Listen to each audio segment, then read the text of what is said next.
Moving forward, Ryan Stoker has come to sit with our group, go over market. He's done this before for us. We had a lot of good responses back from the group about where the market's at, where it's going, what we should be focused on. Ryan nails this for us. And so Ryan works a lot with our office and several of our investors in our group. I call him the golden boy, but he stepped away from the business, came back in. He's strong, hot and heavy, making, how many offers you made in the last month? 25. Okay. 30, lost count. No, I understand. Yeah. Legitimate offers where people can actually strike on the properties and get them done. So he knows the market, and we've asked him to come in to go over all the data, all the market, that way we can get a better grasp as investors where we should be focusing our time and where we shouldn't. So if we can give a round of applause for Ryan, come on up. All right. Thanks, Alan. So like the screen says, that's me. 5 years in real estate, 3.5 years in real estate lending. Prior to that, I started that career with Alan and his father right before the mortgage crash. Was able to build a nice pipeline of mortgage applications using internet marketing, free, Craigslist. One day Rick pulls me aside and says, "Where'd you get these 15 applications? I got guys that work here 3 months and don't bring in 15 applications." And I pointed to a computer and said, "Rick, it's called the internet." Oh. So anyway, the transition period of 2008, when things came to a crash and stated loans went away and multiple mortgage offices across the country and the planet folded up and went home, I took notice that there was still a lot of real estate being sold all around us. And it was for hard money, private money, owner carry type contracts. And so the old adage of, if the bank won't give me a loan, I guess I'm done shopping for a house, just isn't true anymore. So I took a 6-month leave of absence, let's just call it unemployment, spent all that money on a real estate license, and I haven't looked back since. So what I'm going to do today is I'm going to give you just the basics. There's no sugarcoating to this. This is data that I pulled right out of this local MLS.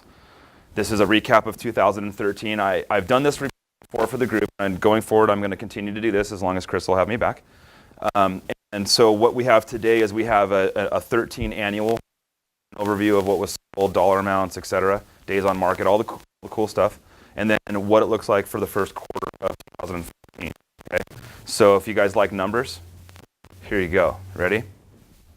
Besides, that's my email address with the M there. Okay, so you get that. Okay, so in 13, in our local MLS. Now, I want to preface this with saying that this is the MLS. So at the county level, there are transactions that get recorded that aren't represented here. That would be your private sales, if your uncle passed away and then sold you the home from the estate or whatever, it never went through a real estate company.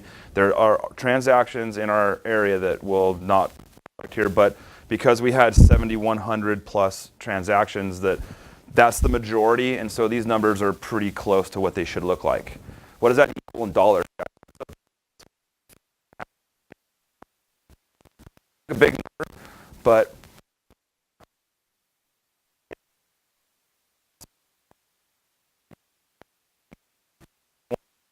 on a map, we're out to the Idaho border.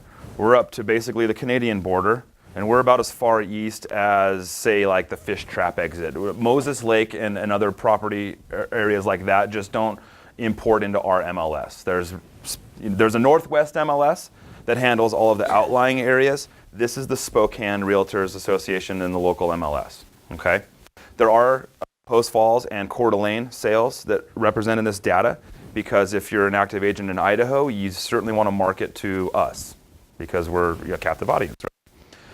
Average days on market for all of these 7,100 homes was 84.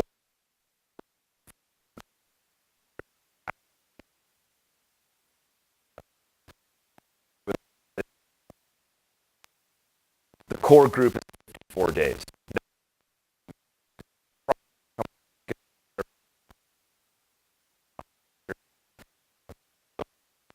To the rule. 5 years of me personally paying attention to this information is that homes are moving faster now than they ever were before. When stuff comes on the market, it tends to draw a lot of activity, especially right up front. I list a lot of properties for sale. I prefer that. It's a lot of people like to call me but it's easier that way. But I tell you this, I put a sign up in front of a house and my phone rings, okay? The largest sale, people always ask me, well, what was the most expensive house that sold in our MLS? It was $3.5 million. It was on Coeur d'Alene lake frontage. It had 5 beds, 6,800 plus square feet. It was on just a half an acre. If you're interested, that's the MLS number. So if anybody has access to the local MLS and wants to look at that property, that's how you can get some good photos. I couldn't quite get the photos and everything to come up right here. So anybody need a second to write that down? Okay. Okay, so distress sales. Why? Well, that applies. Okay, we look for opportunities in the market. Those opportunities present themselves. Sometimes, like I said earlier, with a fresh set of eyes, or maybe a not fresh set of eyes you may not see. 1,139 of those were distressed. That means or they were in a short sale status. Okay? 15, almost 16% of homes that came in and out of our market were distressed. To me, that was an eye-opener for me when I was putting this information together. That's a lot. That's 2 of every 13 houses in Spokane are in trouble. The homeowners are in trouble, or they're way in trouble and they're in foreclosure. So, driving down your street tonight, just count the houses. How many people live on your block? There's, on average, a couple of those homes could probably use your help. Okay? Investors that I've spoke with in the past who are bold and brash will door knock on people's houses. I know that's kind of a crazy thing to do, but if you're rounding the corner and there's 4 rusty minivans and 3 piles of lumber and the roof is not even 3 tab, it's a shingle or a shake roof, chances are the homeowners let that one go. You know, if you feel up to it, go knock on the door and see what's going on. Maybe they'll welcome you inside and entertain a conversation. So, that's $152 million in distressed sales, 11.5% about of the total dollar volume. So when we go back to slide 1, that was $1.3 million worth of sales. $152 million of that was distressed. Okay? What that means is for every $10 in transactions that goes down in Spokane, $1.12 of that represents a distressed sale. $1.12 of every $10 applies to you guys in this room. It's a pretty sobering fact, I think. So let's take a little closer look at what I mean by distressed sales, and we'll break it down into short sale and REOs. But REOs being the larger of the group, the more, I think if you guys probably went back and looked at your last 6 or 8 acquisitions, you're probably on average going to have more of those being bank owned at one point or another. Okay, so that's $96 million worth of business. It's a lot. It's 11% of, 11% dollar volume, 16.5%. To me, that number is a lot higher. Go ahead. Do you mind, I think you said this. Do you mind telling me again what the area that this covers? This is, okay, so the Spokane MLS is the greater Spokane area. If you want to go east, it's out to the Idaho border. If you want to go north, it's pretty much to the Canadian border. If you want to go east, it's no further than like Ritzville. And if you want to go south, where you get Rockford and those areas down there. But it's, you know, it's about a 50 square mile circle around Spokane. Trust me, I drive it all the time. Okay. So of these distress sales, going back to the first slide, you had 54 days and 84 days were your average and your median days on market. Okay. This is a little bit lower. The days on market for REO sales is 55 on the median and 41 on the average. So it seems to me that these sell faster, and that median number I think is probably the more telltale figure here because there isn't 2 and 500 day bank owned listings. The banks don't let them sit for that long. They put them out there. If they don't sell, they whack the price, and when they whack the price, then the offers come. Chris. You know, on that number, that 55 days, the offer was probably accepted 20, 30 days prior. Thank you. To, you know, yes. That long close. Yeah, we don't close transactions in 10 days. I mean, I like to think in my brain that we do, but that's just a real estate dream. So real estate agent's dream. So those REOs are probably looking at maybe, 4 or 5 days on market. Right. In reality. Right. So within the REO world, there's lots of different Annie Mae, your Freddie Mac, Bank of America, US Bank. I mean, the list is endless. But then you also have things like your local credit unions, Horizon. I see Spokane Teachers repossessions. I see American General loaned on a manufactured home in the Valley, and the guy missed his payment. And so there's all kinds of different lender-owned properties out there. And I mean, if a small business owner like Alan were to, under one of his business names, loan money and, God forbid, repossess that property, I am under the due diligence with the local MLS to designate that to the public as a lender-owned property. So it doesn't mean that it's a Fannie Mae or a HUD or a Freddie Mac or any of these other banks. Okay, this is a lender who foreclosed and is now back in this status.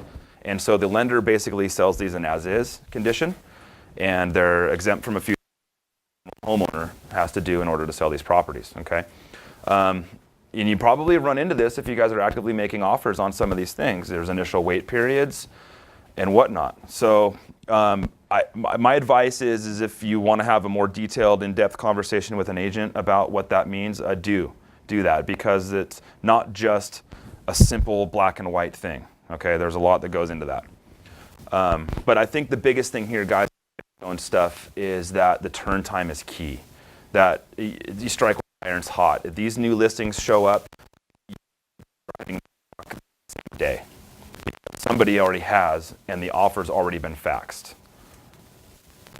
Okay, questions? Is this new information, anybody? Is anybody realizing, like, wow, that's kind of cool? Yeah? So, real quick question Sure. around this. What's your gut feel about, I mean, this seems like really, that's really fast to me, but I'm really curious. It is. Do you think that's because they're asking more and they're more expensive and they're not negotiating as much? Or? They're priced to sell. Okay. So and if you've made multiple offers on REO properties, you might have seen a handful of the same agents as the listing agents for those properties. There's no secret there either. So those agents, decided that that was the avenue in real estate that they were going to take. They wanted to be in contact with asset managers, get their name in the hat for these REO listings when they get divvied out to our local MLS, and they kind of go in a round robin. If I wanted to pay a fee and to sign up on some websites, I could do that too. But I've taken a different avenue with what I do. I'd rather be the guy who's buying these things instead of selling them. But the turn times, we'll get to you in just a second, but the turn times, to answer your question, that's absolutely indicative of what happens here. If I don't jump on these properties in days 1 through 3, there's a good chance it's gone. It really is. And the big ones, the Fannie Mae and the Freddie Macs, will stave off investors for the first 15 to 20 days so that owner occupants can get in and can make those offers. Okay? Yes, ma'am? That's what I was trying to find out about. Do most of the bigger banks have seasoning requirements? Yes. Yes. And you can't do subject to any kind of bank loan? Correct. And again, this is one of those things where getting an experienced agent is a benefit to you guys, because these are the things that when I go through the MLS twice a day at my 6 a.m. and my 8 p.m. time frames to find out what happened today in the market, those are the first things that I look at. When a listing comes up in the MLS, there's a little box up here that has a lot of information about the listing. Is it bank owned? Is it short sale? Will the owner take a 1031 exchange, et cetera, et cetera, et cetera. And when the yeses and the right lines pop out, it is trained to see that, and I instantly click on the county tax assessor site. I want to know on title. And based on that information, I don't have to go and read 4 paragraphs of notes that the agent's taken his time to type out, because, yeah, it is what it is. They all have those. But not all of them, because you have your Horizon credit unions, your Spokane Teachers, your private individuals who have a business entity for loaning. There are lots of different avenues for picking up bank-owned properties, okay? But if you can have somebody help you work through, you're going to find that when the Spokane Teacher repos and the private, notes get put back on the market, that maybe that's an opportunity, because there is an investor hold. So when I'm sitting down and I guess what I'm saying is that I shoot out these properties to people who are actively buying, and I do it, and the notes will say, track this until June the 4th, owner occupant only, or this one's hot, strike now. Okay? So, and you're not going to know when your agent's emailing you properties, those notes aren't available to the public. The one piece of information that I can send to a buyer via the MLS, it gives you the most information except for the, no. Unfortunately, they delete that part out. Okay? Questions on this? Moving forward? Okay. Here we go. Next fabulous slide. Okay, so short sale stuff for last year. Of our 1,100 or so distress sales, 354 of those were short sales. Okay? It only represents about 5% of what we did last year in our total MLS. So of the 7,100 units, only 5% were short sale. There's a lot of them for sale. There's not a lot of them closing.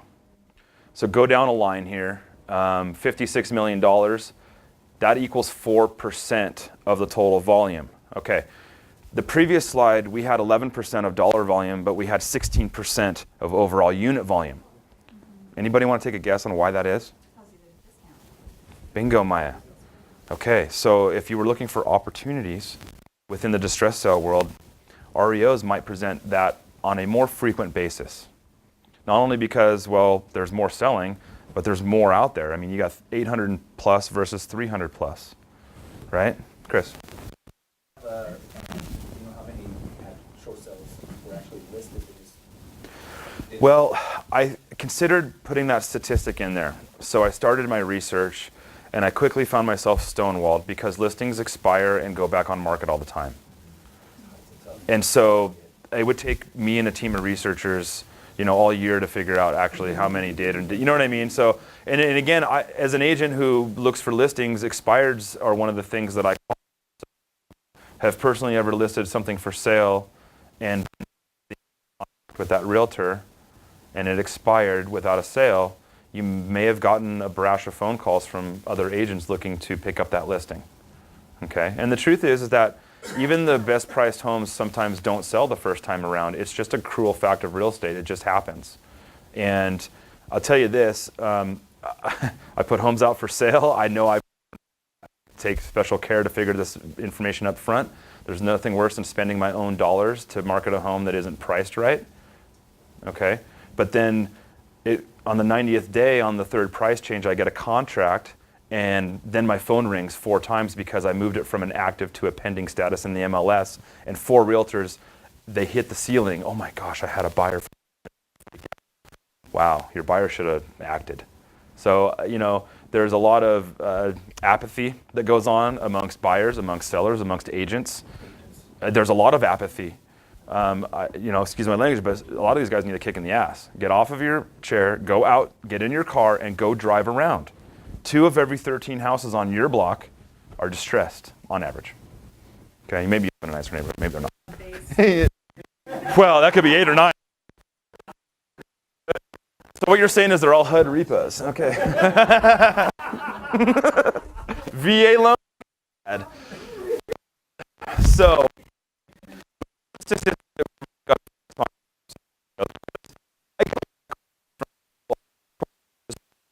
I mean, every walk of life wants to know about short sales because it's this big mystery.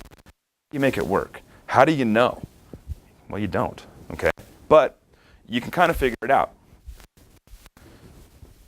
183 days was the average days on market for the closed short sales. I don't want to say something negative, but I might. If a short sale comes on the market, you may not consider that to be an opportunity you want to jump on. Now, I'm not going to say that is the truth, and it's not 10 out of 10 of them, because there really is opportunities in short sales. But what I've noticed in the negotiations of short sales, having handled a handful of them myself personally, between the owner of the home and the note holder of the home, is that without a little bit of seasoning and a little bit of market time on that property, there's not a lot of captive audiences on the other end of the phone willing to negotiate a contract. And you can see that back at the 4% and the 5% number. Maya hit it right on the number, is that those homes end up typically selling for really close to pretty much what they're worth, from what I'm seeing in the numbers. Okay, now you can look at each house and everybody's got their case on what stuff's worth, and that's the cool thing about real estate is it's arbitrary. It's the buyer's interpretation of value is where these numbers end up coming from. And then, of course, the appraisal. Can't, you know, for an example, the car business, which I've had 15 years in experience in running the front and the back half of franchise dealerships, is that there's, you know, a thing called a Kelley Blue Book. And that's the number, and that's what they loan on. Okay, next. Right? So in real estate, there is interpretation, I guess is what I'm saying. And that's where the opportunity for individuals like us are created, I think. But going back to this, I'll get to you, Chris, here in a second, is that if you wanted to contact your realtor and maybe have them send you out a search of short sales that have like 100 days on market, maybe those might have a little bit more daylight in it and maybe worth a little bit more of your guys' time driving around versus the ones that just showed up yesterday. Okay? All right, Chris. Yeah, I was just gonna comment, I just closed the longest short sale ever, and it was 3 years. You got me beat. You have me beat now. I have one that's going on 2 years, yeah. It was, Profit. It was 3 years, it would be 3 years in July, I think that, you know, so just shy of 3 years. And the deal is the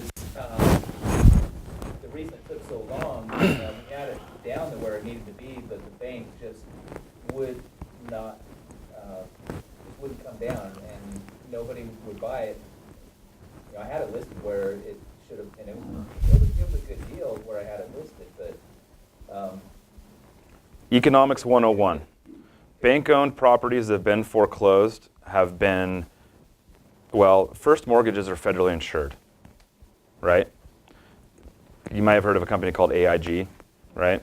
Well, they're, you know, to blame for a lot of this mess, but so when Bank of America says, Macintosh, give me your keys, you're out, the papers go in the window, the recording happens at the county level, Bank of America turns around to AIG and says, okay, where's the money? But then they also turn around to the homeowner and go, okay, your credit's now affected and we want the money. So the lender at all times is protected, and sometimes twice over. In a short sale, that's bad debt. So if anybody runs a business here, there's good debt and there's bad debt. And that's a bad debt for the banks. And the way that they manage their businesses now, it's gotten, you know, very convoluted. And so these bad debts are almost encouraged at the corporate level to stay bad debt until it becomes a point where they can't take it anymore, and now you're 6 months in, and now we cut it loose. That's why they take so long to come back, and they come and they fall, and they... So one thing that I don't do anymore personally,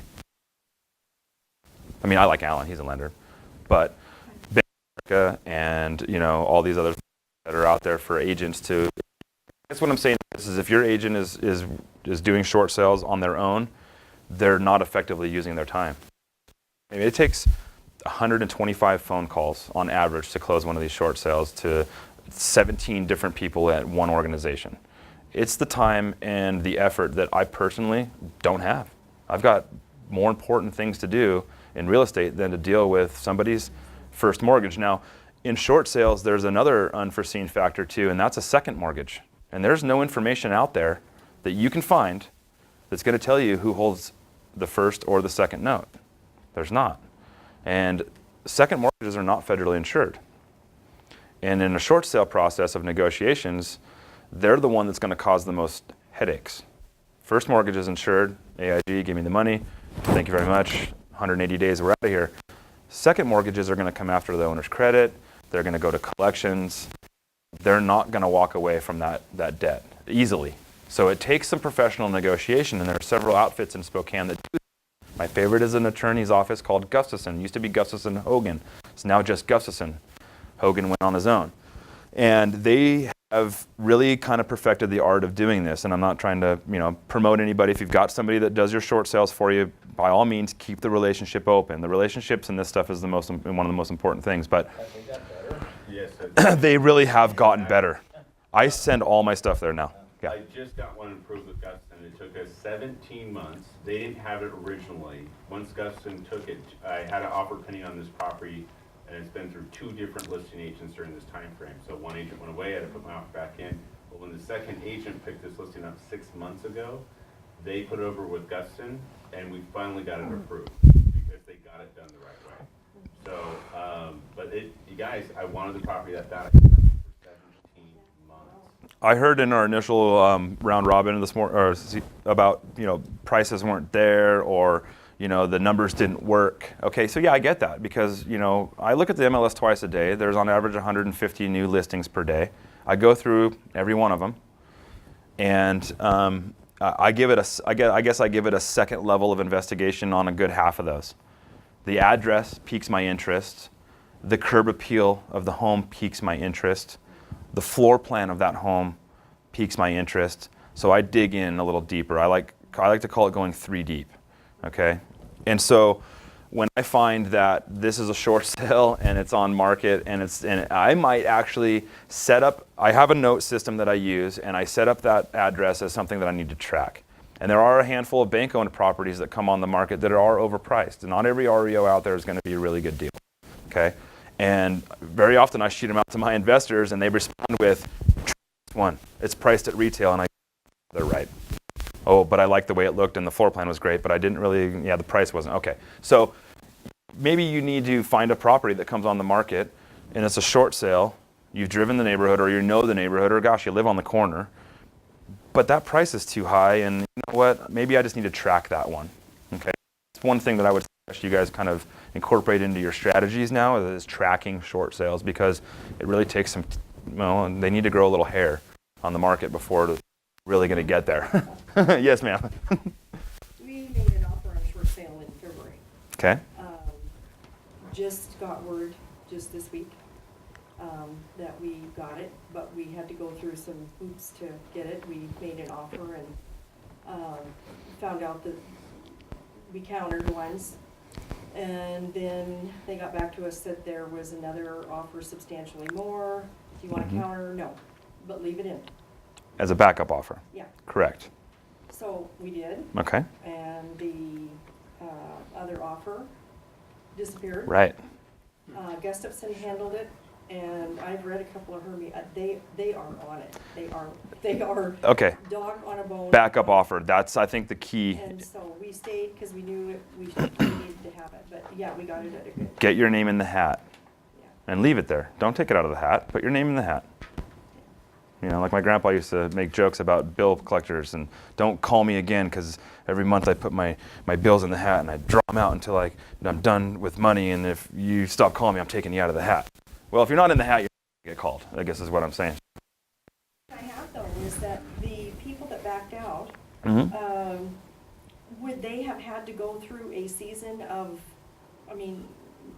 would they have had to wait the same amount of time? Well, it's been since the beginning.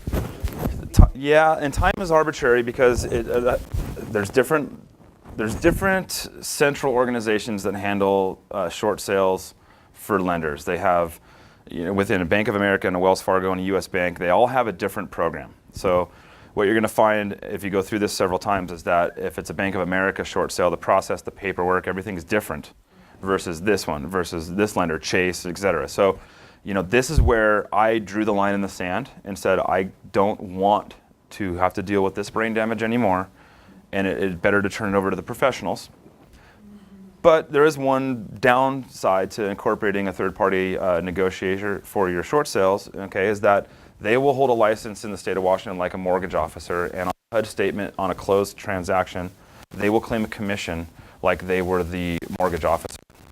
What that does is that eats up the buyer's paid closing costs.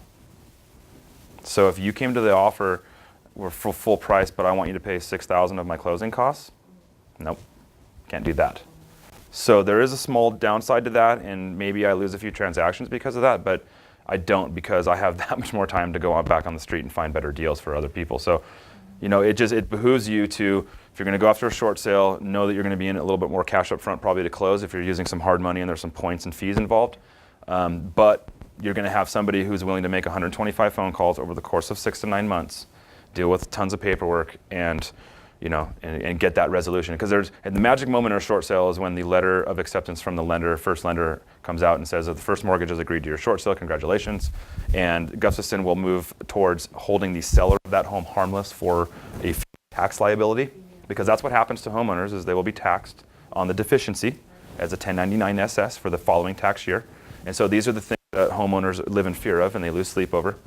But the magic moment is when that letter comes out and it says, seller sign here, buyer sign. It's on a short sale. Anybody know how they arrive on it? Not just the number that it goes on the market. Well, okay. Not just the number that the agent puts it out there for, $114,000. How'd they come up with that number? Well, the agent did some comps. He looked around the neighborhood. He decided that this is what the house was worth. And the lender who holds note is going to want that home on the market for retail initially. But then on the 30th day, I pull out the chainsaw and I just start cutting prices. And that home will drop at $5,000 every 10 days until it goes under contract. Here's the problem. They'll hire an agent unrelated to the transaction. Not me or not the list agent. And they will pay him all of like $40. So obviously he's invested in this transaction and he'll go do comps. He'll write up a report and he'll send that back to the lender. That's the BPO. So I spent countless weeks trying to figure out how to intersect that agent and how I'm going to get into his brain or her brain. And I will show up at the address with 4 or 5 printed off MLS sheets of homes that support my argument on my offer. And I'm going to give it to that agent and shake hands and say, thanks very much. It's a 5-minute interaction. And if it's really hard to figure out who it is. But a lot of times, if I'm the listing agent, they'll call me. Hey, we need to get in today. Ooh, what time? I'll be there. You know, so short sales are a little goofy like this. What happened on that one that took 3 years is they did a they didn't call me. They did a Those are the worst. drive-by BPO. It was out by the market area that is a higher area. And the agent that I seen on the market forever, McKenzie. So they did drive-by BPO, and until the agent finally, actually the bank, I had said, you guys got to do an interior BPO. And the bank won't tell you what the BPO is either. Right. That's the other challenge. So they're not going to tell you what the BPO is, and finally, the agent that did the drive-by, they actually hired him to do an interior, and he told me he BPO'd that at $183,000, and I have it at like $110,000. Then that's for the value. That's not helping your cause. So yeah. Yeah. And I had it at 183 with no offers, so I kept dropping the price. But so that's the problem with short sales is we don't know what that BPO comes in at unless you're seeing. We don't know if the loan servicer is in Oklahoma. We don't know if the loan servicer is in India. We don't know if the loan servicer is in New York City. And drive-by BPOs, unfortunately, sometimes happen with Google Streets or Google Maps, and they are literally clicking. Oh, look at that. Oh, the neighbors have a oh, look at this guy's house. Oh, wow, there's yours. So, it's very gray. It's, it takes some, participation on all parties to get these to happen. But at 183 days to get those things closed, yeah, so the offer might have come in at day 40 or 60 or whatever. But in your case, there's multiple offers, right? Well, there's multiple offers on REO properties. Anything good deal that comes in our MLS, it pretty much has multiple offers. So that's really, I wouldn't be concerned about that. You just need to know that. That's just part of what we do. There's multiple people wanting to buy the stuff that you want to buy. You just got to be prepared. Keep your name in the hat. Always click the yes, I'll hold it as a backup offer. And it's amazing how many times I get called 6 months later. Do you want to buy that property? Is your buyer still on board? I don't know. I haven't talked to him for 6 months. Maybe I should call those people. So trust me, it happens, okay? And this is a really good topic of discussion, so I'm glad we're stuck here for a minute. Who else? I can see the wheels are turning out here. Has anybody closed on a short sale property recently? Well, I think we just got caught yesterday on a BPO. Okay. We had found the property through our marketing. It was a short sale that Kim out of Exton negotiated. Kim Vincent, okay. Got us in a mobile offer on a house that needs a lot of work. And that was back in September. Yesterday, they called and they want, well, the better part of 20 grand over what we had initially talked about. And And they've come down, but. I crunched the numbers today, and it's like, I'm sorry, at that price, knowing what it takes, there's not enough money in this deal to guarantee a profit.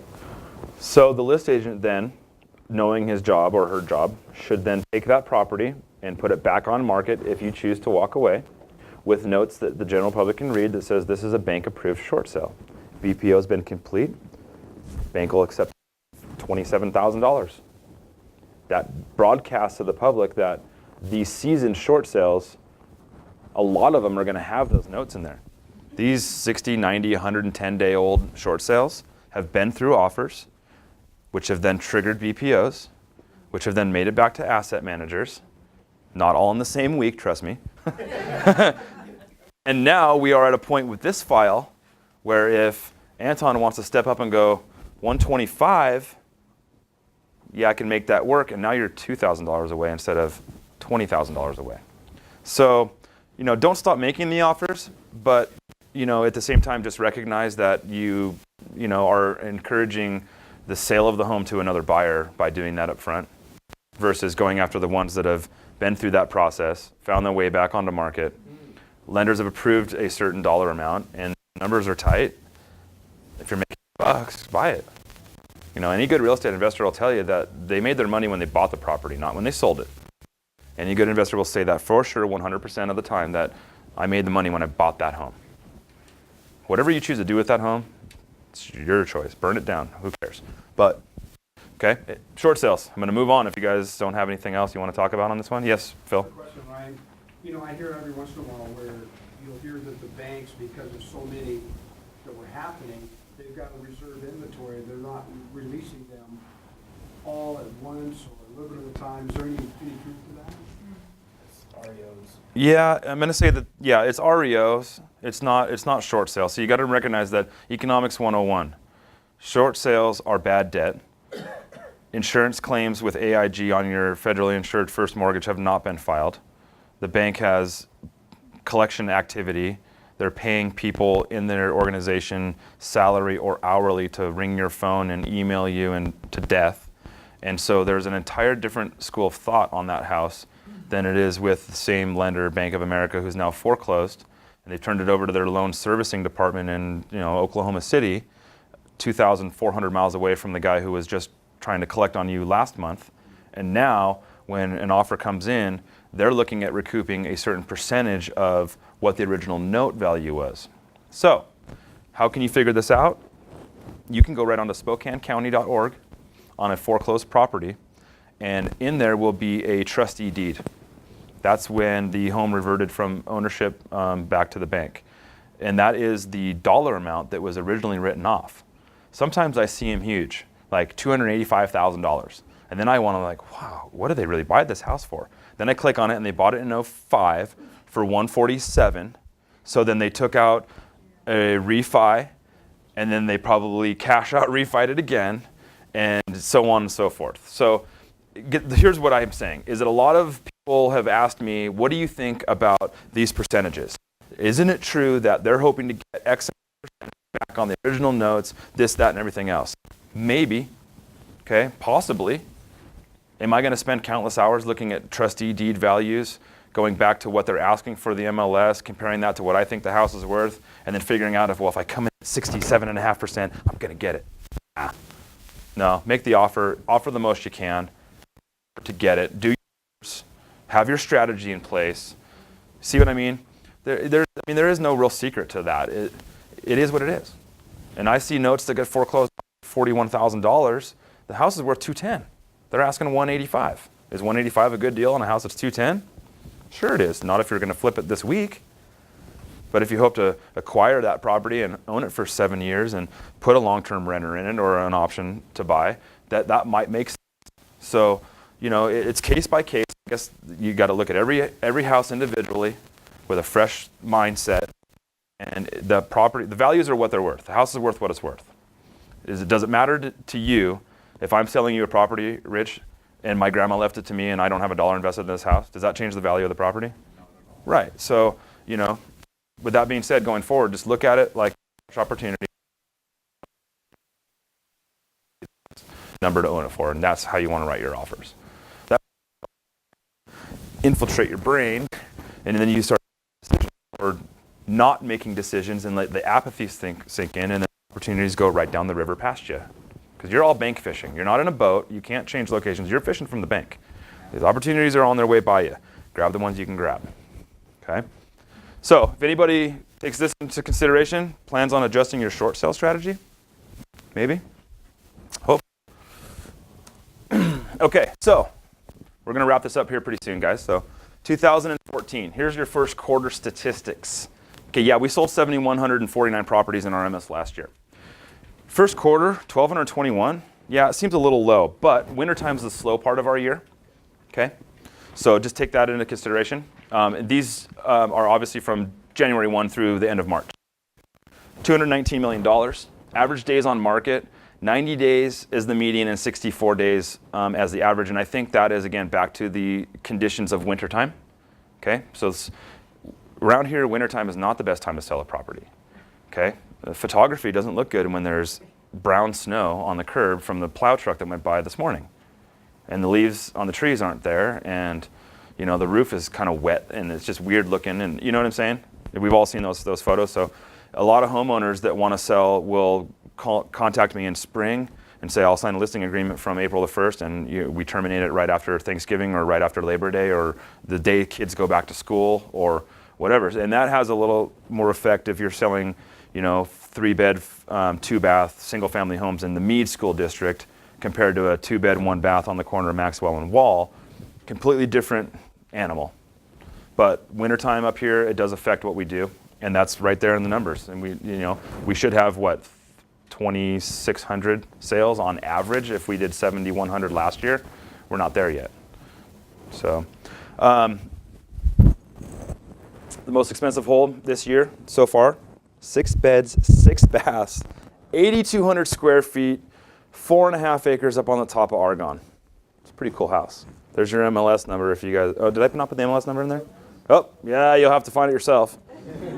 No, if anybody wants to know, I can send it to them. So why did I put that in there? Because luxury properties still sell around here. Yeah, that's good to know. That home right there listed for $849,000, and it sold for $830,000. Anybody with a smartphone can figure out that that's like 98.9% of its list price. Go ahead. All kinds. Even the best priced homes with the coolest photography that are lightly staged and clean and vacant and ready to move in today don't sell the first time around. Sometimes they don't. Because there is on average between 2,400 and 3,000 listings active right now in our MLS, and there's probably 8% of that number as real buyers. Maybe there's 28% buyers. I don't know the number, but there's not one. It's not a 1-to-1 ratio. And so you find yourself selling homes sometimes at a discount to make them move. Dollars and time are an inverse ratio. As one goes up, the other will go down. And I have this conversation with sellers all the time. Your time needs and your financial needs at some point will intersect, hopefully. And you will find yourself in an agreement to sell your home. And when your time needs and your financial needs don't intersect is when you're going to have guys like me spending money to market a home, and offers will come in, and then the two never meet. So. There's a ton of vintage homes that are like 2 to 3 bedrooms and 1 bath. Are they selling as well as the usual 3-bedroom, 2-bath house? That's a good question, and so probably not. I think if you probably extrapolated all the 3-in-1s and the 2-in-1s, and considering that this home with 3 beds and 2 baths is 1,400 square feet, and this home with 2 beds and 1 bath is 1,400 square feet, and they both have a garage, and they're both in the same school district, and the lots are the same, and the view is the same. Well, 3 and 2 sells quicker, so that's a no-brainer. I think that's pretty evident. But there is an owner for every house. Rick brought me a house last year. Everybody knows where the Fred Meyer is on. I'm allowed to have my opinion, but if you live there, don't hate me. Not a cool place. How much, Rick? Holy. Okay, fine, I'll put the sign up. I sold it in 2 days. The guy on the corner put his mom in that house and bought this one. List price. I just, whatever. Okay? Try to leave your opinion out. It doesn't matter, and it's not worth money. It's not worth money. So when you're looking at bedroom, 1 bath on the corner of Maxwell and Wall, and it's $45,000, and you're wondering, like, who really wants this place? There might be a zombie show that shows up that needs it. Just don't forget opportunities that are out there. Just look at it with a fresh set of eyes. That's all I'm saying. Somebody built that place. Yeah. Yeah. The wallpaper at one point was cool, but it's not anymore. Okay. Let's see what else we got here for you. Okay. So within our distress sale, distress sales for this year, we've got 1,221 recorded sales through the end of March. 323 of those were REO and or short sale. That's 17% of the market in the first quarter, because compared to 16% last year. So we're on an upward trend of distressed properties. This will be, when we do the final quarter of this year and we have this conversation again, that'll be the number that we're going to talk about, because I want to see what it does. I want to know what it does. January through March is the goofy part of time. And right? So would you put out the same number of homes? Probably yes, right? well, there's a lot more in play when you're an asset manager for a Bank of America or a Fannie or a Freddie. Weather has a lot less to do with it, and protecting your stockholders and your shareholders and getting this distressed inventory off of your books. Those are probably more important issues at hand. And so I'm not going to comment any more than that, because I don't know for sure, but I'm going to guess. That's probably, I think their motivation, and yeah, they don't know that we all put snow tires on in the wintertime here, and that we can't get around, and you know what I mean? So yeah, the patios where the outdoor seating and the beer gardens close up, and darn it. So yeah, going forward, that's a bigger number than last year, and that's 26%. Versus 16%. So this is compared to 11.25% for all of 13. This is compared to 16.6% for all of 13. That's a big shift, Chris. So how many, who was here when we had a training about 2 months ago? About 2 or 3 months ago? Who knows why this is that number? That was at their training 2 months ago, I think. You guys I think it was the one, February, March training. Awesome. The record of foreclosure. Exactly. Record number of foreclosures in 2013. We had a record number. That's why that's what I said, opportunity. Record number of foreclosures in 2013. Historic number of foreclosures. So, I mean, it's already showing right here, 26%. That's huge. In the first quarter. And remember, there's a redemption period on foreclosures. So they foreclose on you on June the 1st. The bank cannot sell it on June the 2nd. The law provides you the ability to walk down to the county courthouse with $161,344 and say, I want my house back. And they have to give it to you. And I think it's 6 months? 160 days? 160 days. No, redemption period. Their home out of foreclosure. I think it's 160 days, isn't it? It does? Okay. Yeah. Okay. Judicial or non-judicial. Most of the foreclosures they're doing, unless the bank screwed up. Oh, judicial versus non-judicial. Yeah. Right, okay. So the way that they're foreclosing on your day-to-day basis for most of it, unless they screwed up, there is a 20-day window that 20-day window, okay. There's a 20-day window. Okay.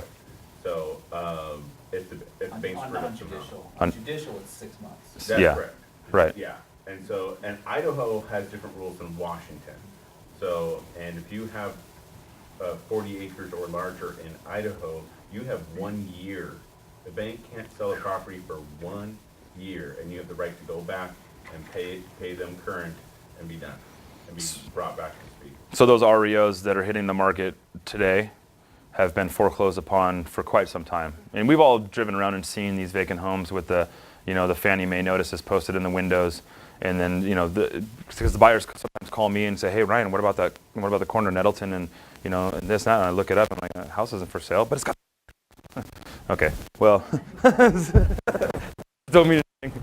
If there's no sign and it's not on the MLS, it's not for sale. But that's towards a bigger shift in what we see now than for last year. Good news? Anybody? Good news?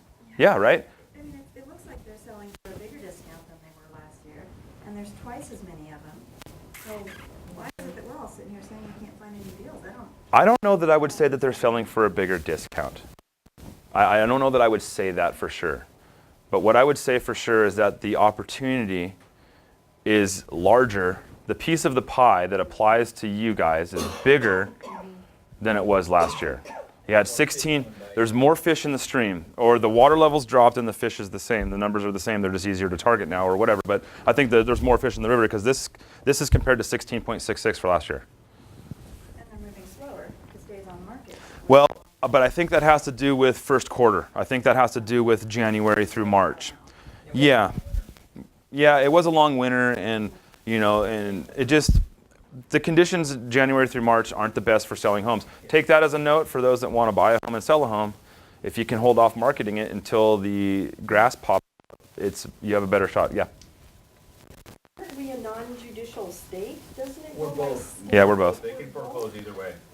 But it's, Oh my gosh. but it's determined Which way that they can go, and sometimes in the documents, they can go both ways, depending on how they structure their loan. A smart lender will reserve the right to. Yeah. So, and for a deed in lieu of foreclosure, that's if you're distressed and you're behind and you decided I'm walking away, and you're going to do the right thing. You're going to go down and you're going to hand the keys over and you're going to sign a deed in lieu of foreclosure. Will save everybody time and money. The bank doesn't want to spend a couple thousand to foreclose in a couple of months, and they just, if you can do that, then those properties are going to move quicker. So that's the other type of foreclosure. Okay. Questions? I see a lot of nods. All right, you guys like this stuff? You enjoying this? Okay. I spent all of like 20 minutes putting this together, so. I'm just kidding. Okay, so bank owned. Now we're into the fourth. Now we're just looking at REOs. So for this year, 269 of our sales were REOs. 22% of what we sold so far was bank owned. Wow. I mean, that's, to me, as a guy that does this, all the time, that's crazy to me. That's 1 in every 5 homes. So 20%, you guys, there's 150 listings a day that come out. Those are, and some of those are condos, and a few of them are those homes on rent out, but yeah, 100 residential. 20 of those being bank owned. On a daily basis, there's a lot to do. And if you think that there's not stuff to look at or deals to jump on, you're just kidding yourself. You really are looking through rose-colored glasses, and you're trying to find those $40,000 flippers, the kind where you pay $40,000, right? Not the $40,000 home, but do what you want to do. If you don't have a strategy, get one. But you might want to rethink the strategy that you have, because going forward this year, there's going to be a lot more activity. And investors right now, it's play ball, right? I mean, play ball. You write the offer, you get the property, you decide what you're going to do with it. You want to flip it to your buddy, you want to fix it, rehab it, and give it to a guy like me to sell for you. The opportunities are there, guys. It's a huge portion of what I do. So obviously, I don't take this stuff lightly because this is my bread and butter, but there's a lot that's going to happen in the bank-owned world this year. Rent, just another example. A house I've owned for a long time over in the Shale area could never get over $100. 3 years ago, that's what I was renting it for. Today, I rent it out for $9.95, and I have people begging me to rent that house with no garage in the Shale area. $9.95, cracked box house. So these rent 2 bedrooms on the main, 2 bedrooms in the basement, or there's 1 bedroom in the basement, second it's not a bedroom. But it's 3 bedrooms, 2 bathrooms. Yes. But it's tiny. It's a tiny stamped 700 and something square feet per floor. It sounds like Shale. But I mean, but it's not just Shada. Look at the house on Wall and Maple, or Wall and Maxwell. I mean, that one $695, and no one would ever think that. So you just don't. Got a question in the back. How much of that is national and how much of that is locally? For the rent? Yeah, I mean, is that nationwide, is it the whole economy of the US, or is that like a Spokane? Oh, It's Spokane and Coeur d'Alene right now. I mean, they're going through the roof for rent there. Yeah, we can't really comment on what happens in other markets just because, you know, the data's not there. But what we see here locally is the rents have gone up a lot. And $1,200 and $1,500 a month type properties, people are paying it. There's a lot of families out there that can't get a mortgage who don't want to live in the heart of Spokane. They want their kids in the Meade schools or in the Central Valley or the West Valley or up on Mount Spokane or whatever the family needs. There's, you know, you can associate a dollar value to what they're willing to pay to get that. Houses So- are renting every day over in Indian Trail for $1,800 to $2,200 a month. Houses that people bought for $130,000, $160,000, and that's what people are paying for rent. We have a 3-bed, 2-bath home for rent in the Meade, built in 2005.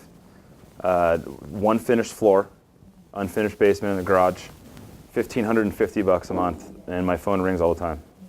Haven't rented it yet, but the phone continues to ring There's a market for it. endlessly. Okay? So here's to go back to Maya, and I didn't want to discredit what you said earlier, Maya. Yeah, maybe there's a little bit more of a discount. Maybe I would just call it a little bit more opportunity. Last year we had 11% of our dollar volume, and we had 17% of our unit volume. This year we're looking at 13% and 22%. So there's a bigger disparity there, okay?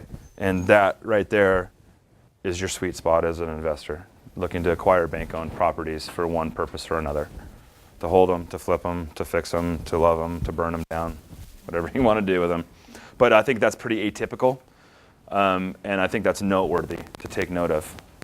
So don't get caught in the middle of this year wondering if you're going to make it happen. Just get out there and make it happen. Okay, so of the short sale stuff this year, 54 of the 1,200 units at 4.4%, representing 4.1%. So those numbers haven't really shifted. They were 4.95 and 4.1. We're at 4.1. So, you know, and that's a big enough sample, in my opinion. When you're dealing with hundreds of millions of dollars, it's enough to draw some conclusions, I think. And that these short sales aren't being cut at 70% of their real value, creating some investment opportunity. They're probably going to owner occupants, or they're going to people with long-term hold investment strategies and not short-term strategies.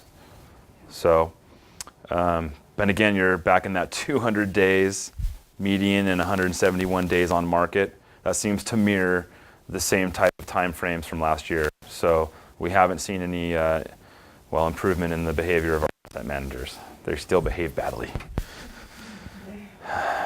Yeah, so like I said, if you're gonna look for short sale stuff, put offers on the fresh ones if you wanna help out the seller.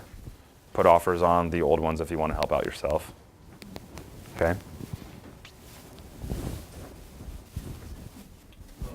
The average 54 and 44 days.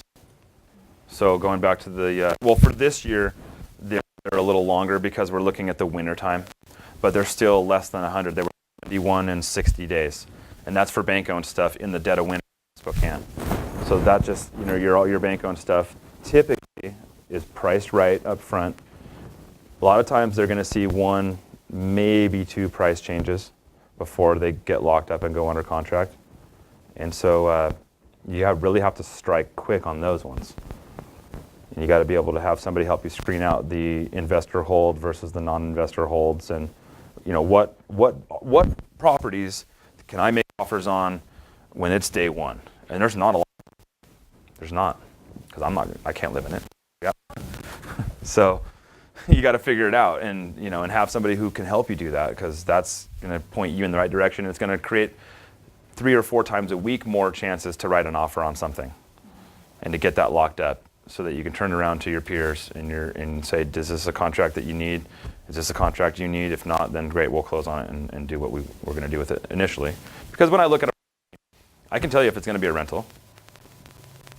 It's the east and the address. your first guess on that one, or it's on first, second, third, or fourth, right? And then I look at the floor plan and go, well, you know what? It might be on the 1600 block of East, but it's got 4 beds, 2 baths. It's got a 2-car garage, and it was built in the 50s when it's got wood floors. And yeah, it really looks good on this one. It's got a concrete foundation, not a river rock foundation. And you start going checklist of things, and I go, well, 75 grand might be a little much, but it's 75 makes sense. So don't forget that there are discounts out there. You know, people are willing to discount their properties. They don't always do that. I've been stonewalled this week. Here's a good one for you. You can back the information when you want. 203 East Everett. This is a Fannie Mae property.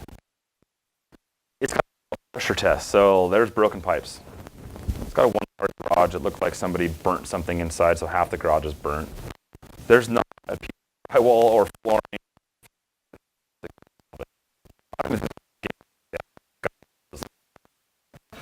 They want $75,000. So how did I find it? It's been on the market 100 days. It's bankrupt. I did a search.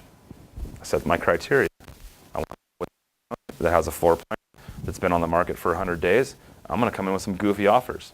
There's got to be a reason why I didn't sell for the list price. They've had to have seen some offers. Now here I am on the 4th month, and I'm going to make an offer. So it's $70,000. I went in at $57,000 cash. You know, quick close, all that stuff. And I was flat declined. No counter offer? Hey, Ryan, nothing. Try again. Okay. So the weekend went by. That was Easter. I tried again. This time at $60,000. I got full price. Whoa. That's okay.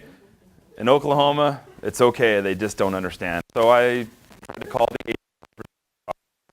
And I was unsuccessful in reaching this agent. So I made a couple other attempts to reach the agent, still unsuccessful, which was a red flag in my mind. And, you know, agents that want to sell properties typically answer their phone even if it's midnight. So I went on to the website where these offers get made, and I countered the counter at $60,100. I'm moving, right? But then I made some notes. And those weren't too well received, but were to the tune of like, have you seen this house? Have you seen the pictures of this house? Did you realize that the plumbing has failed and that the drywall has to be removed and that the roof is shot and that the garage is burnt? And do you know that it's in the east section of Spokane? Oh no, you don't realize that. It's declined again. So, because it didn't work. But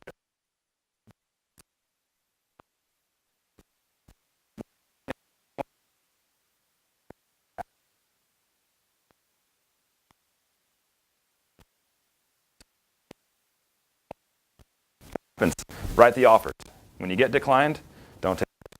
Just counter them and then move on to the next one, because that house will eventually find its way into the 60s, and then it'll eventually find an owner. And if I choose to be on top of it, I might check tracking that listing. Set up a tracking system. Nice house, nice neighborhood, great floor plan. The price sucks. Track it, because it may not sell for that. It might stay on the market for 60 days, and in the middle of June, it might show back up on your radar, and, well, it changed 15 grand, and that's what you're hoping to make. Bingo. But if you're not on it, somebody's going to strike while the iron's hot. So don't just look at the new ones. If it doesn't work for your numbers and the numbers don't work, and then you move on, you're missing chances, because those fish do swim back upstream sometimes. Okay. But again, short sales, go after the old ones. Save yourself some time and some headaches. Okay, so here's a little contact information. That brings us to the end. I'll just plug myself real quick. That's me. I work for a company called Synergy Properties. Synergy Properties is a team of agents, 15 strong. We have 2 full-time admin staff, Bernadette and Karen. They are invaluable. Karen does all of my listings, all of my marketing. She's also a designated broker. She can sign official documents, etc. Bernadette is married to an ancient real estate agent. She's got more experience than most agents do, and she manages all of my pending transactions.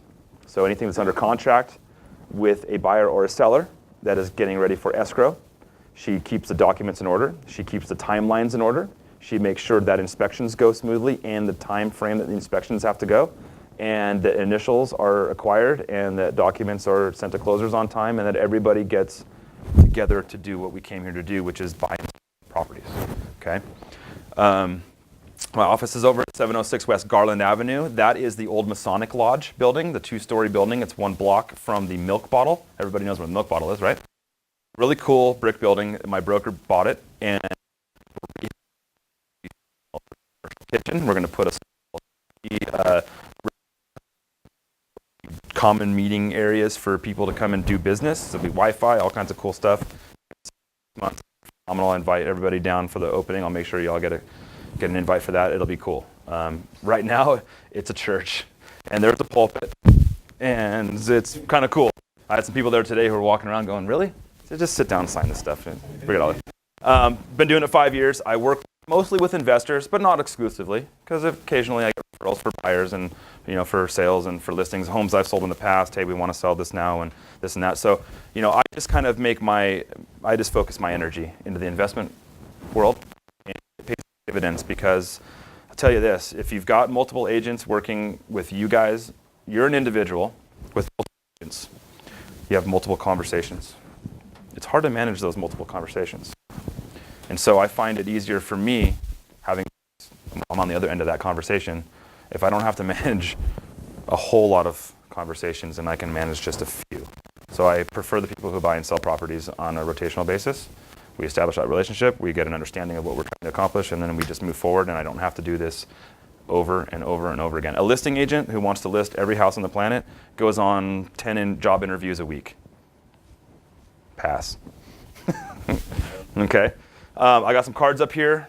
If you guys want to grab one, feel free. I'll hang out for a few after we're done here, and anybody wants to chat can.